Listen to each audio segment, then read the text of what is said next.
इसके अलावा मैं नफीस के लिए क्या कर सकता हूं, इसकी कोई भी हद नहीं है।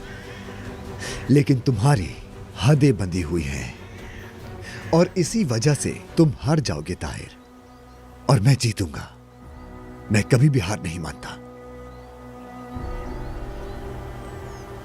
अब तुम खड़े होके ये सोच रहे होगे कि अगर मैं गोली मारता हूं तो क्या विदात इस सब के बावजूद भी बच जाएगा? अपने जहन को मत उलझाओ, ये पहले भी हो चुका है।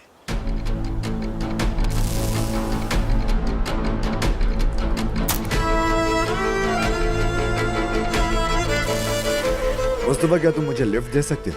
क्योंकि मेरी गाड़ी तो वहीं पर रह गई। विदात! अब क्या हो गया?